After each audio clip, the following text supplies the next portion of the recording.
Hello दोस्तों। JavaScript training series के day one में आपका स्वागत है। आज हम बात करते हैं कि हम कैसे जावास्क्रिप्ट को अपने एचटीएमएल पेजेस के अंदर इंटीग्रेट कर सकते हैं और कैसे जावास्क्रिप्ट के प्ले अराउंड कर सकते हैं। तो सबसे पहले मैं क्या करता हूँ, एक स्क्रिप्ट टैग लेता हूँ और स्क्रिप्ट को क्या किया, क्लोज किया। बेसिकली हमारे पास दो वे हैं जावास्क्रिप्ट को एचटीएमएल पेज के अंदर इंक्लूड कराने के लिए। एक तो क्या है, इंटरनल वे है, और एक क्या है, एक्सटर्नल। मैंने क्या है, इंटरनली यहाँ जावास्क्रिप्ट ली है। अब यहाँ पे सबसे पहले बात करते हैं वेरिएबल्स की। वेरिएबल बेसिकली क्या होते हैं कि आपको वैल्यूज होल्ड करनी है। तो अपने पास जावास्क्रिप्ट के अंदर थ्री टाइप से वेरिएबल्स हैं। पहला सबसे पहले क्या है, वेर से आपने क्या किया, वेर एज इक्वल्स टू 10, और कॉन्सोल डॉट लॉग करा देता हूँ इसको, एक को। अगर आप इसको ब्राउज़र में जाके रन करोगे और यहाँ पे अगर देखोगे इंस्पेक्ट में, और मैं इसका ये बंद कर देता हूँ।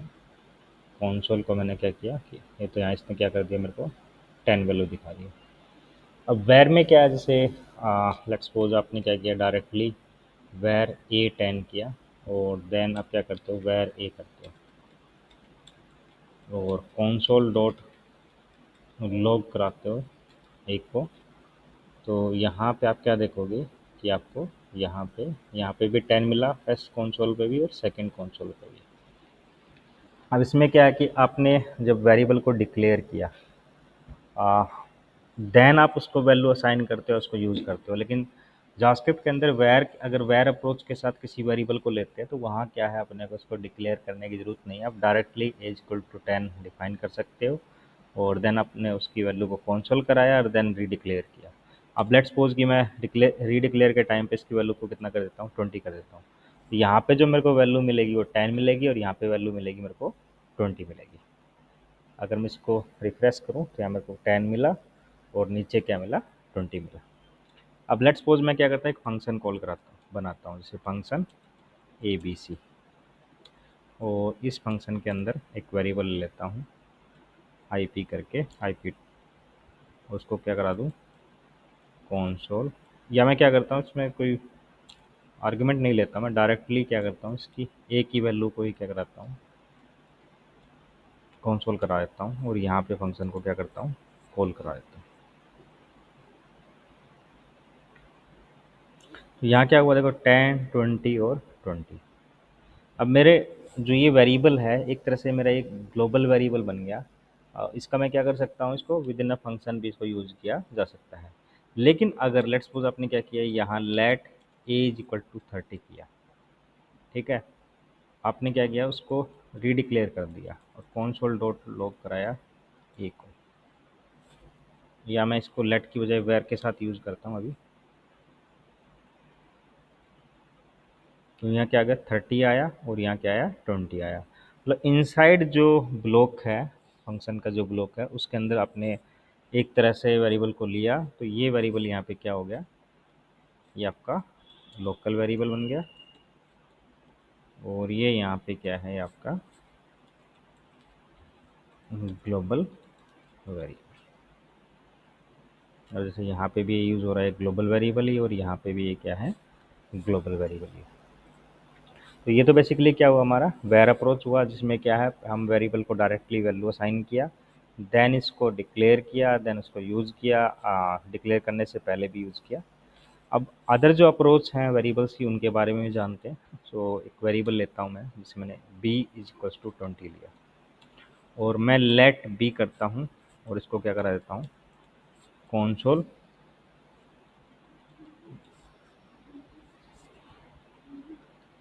डॉट लॉग करा देता हूँ किसको, b को।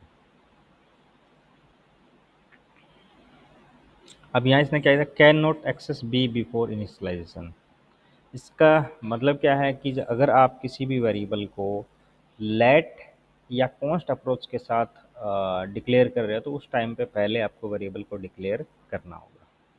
अब जैसे यहाँ पे मेरे को क्या करना होगा कि let B and B is equal to 20, and then I am able to use this b variable. अगर मैं अभी इसको कराऊँ, यहाँ इसने मेरे को 20 दिया, लेकिन अभी जैसे आप क्या करते हो कि let B is equals to 30 और कॉन्सोल डॉट लॉग करा देते हो किसको, बी को। अगर आप चेक करेंगे तो यहाँ क्या मिलेगा अपने को, identifier B has already been declare. इसका कहने का मतलब क्या है कि आप लेट के साथ अगर आपने एक वेरिएबल डिक्लेयर किया है और उसको आप क्या कर रहे हो, रीडिक्लेयर कर रहे हो, तो वो अलाउ नहीं है।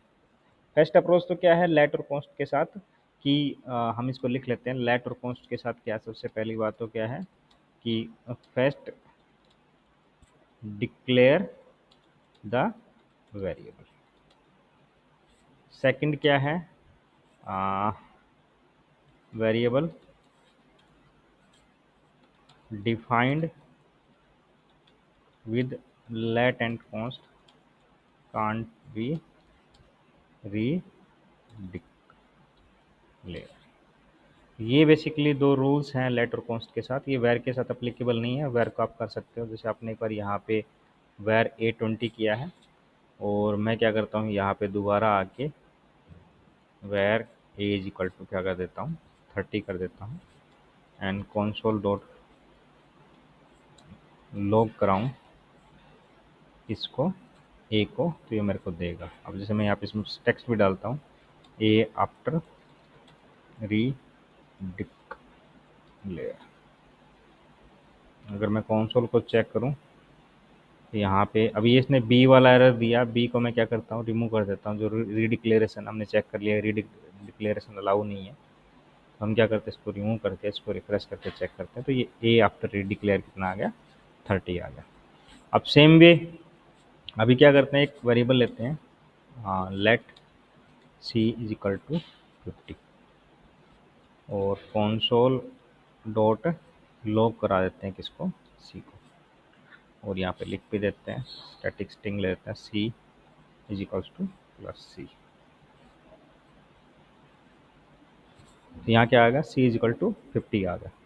अब लेट्स सपोज कि मैं सी को वही पहले समझने के लिए क्या करता हूँ कि यहाँ इसको लेट हटा देता हूँ और लेट सी, मतलब मैंने क्या किया, पहले इनिशलाइज किया, यहाँ इस लाइन में इसको क्या किया, इनिशलाइज किया, और यहाँ पे इसको क्या किया, डिक्लेयर किया,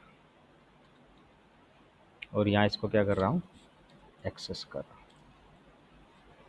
अगर मैं रिफ्रेश करूँ अपने पेज को, ये मेरे को एरर देगा, can not access c before initialization, कि सी वेरिएबल को इनिशलाइजेशन से पहले एक्सेस नहीं कर सकते हैं। तो अगर मैं इसको पहले डिक्लेयर करूँ, फिर इनिशलाइज करूँ और फिर एक्सेस करूँ, तो ये क्या है, मेरे को अलाउ करेगा। अब लेट्स सपोज कि मैं क्या करता हूँ कि सी की जो वैल्यू है उसको क्या कर देता हूँ, 60 कर देता हूँ। console dot log c,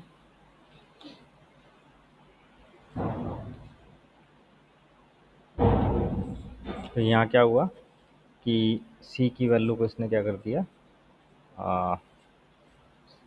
late के साथ नहीं करता हूँ, सॉरी, मैं इसको ना कॉन्स्ट के साथ करता हूँ। अभी मेरे को क्या देगा, missing initializer is not const declaration, syntax 7 number line पे इसने मेरे को दिया। तो यहाँ क्या हुआ, कॉन्स्ट 50 कॉन्स्ट, अगर इसको मैं अनकमेंट करूँ, ये क्या, कॉन्स्ट सी कुछ एरर दे रहा है, डिक्लेयर मिसिंग इनिशियलाइजर इन कॉन्स्ट डिक्लेरेशन, सो इनिशियलाइजर। ये बेसिकली क्या कर रहा है कि जब आप कॉन्स्ट का आपको डिक्लेयर करते हो ना, तो उसी टाइम पे आप क्या करते हो, इसको इनिशियलाइज कर दो। जैसे मैंने यहाँ इसको सी को 50 कर दिया, तो यहाँ क्या आएगा, C50 और C50। अब लेट्स सपोज कि पहला इससे आया और दूसरा इससे आया। लेट्स सपोज कि मैं क्या करता हूँ, यहाँ पे सी को रीइनिशियलाइज करता हूँ, तो ये मेरे को अलाउ नहीं करेगा। असाइनमेंट टू कॉन्स्ट वेरिएबल, इसका कहने का मतलब क्या है कि जो कॉन्स्ट, जब भी आप किसी वेरिएबल को कॉन्स्ट के साथ डिक्लेयर करते हो ना, तो उसमें ना रीइनिशियलाइज असाइन नहीं कर सकते हो वैल्यू, आप उसकी वैल्यू को अपडेट नहीं कर सकते। जिस टाइम पे डिक्लेयर कर रहे हो, आपने जो वैल्यू दी है वही वैल्यू आप इसको यूज कर सकते हो। बेसिकली कॉन्स्ट को हम ना एरे और ऑब्जेक्ट्स के लिए यूज में लाते हैं।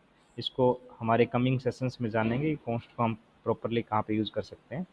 तो हमारे पास 3 अप्रोच हैं। बेसिकली हमने आज वेरिएबल्स की अप्रोच को जाना है, क्या-क्या है, लेट है, वेयर है और कॉन्स्ट है। कॉन्स्ट क्या है कि अगर आपने कॉन्स्ट के साथ कोई वेरिएबल डिक्लेयर किया तो उसकी वैल्यू को रीइनिशियलाइज़ नहीं कर सकते हो।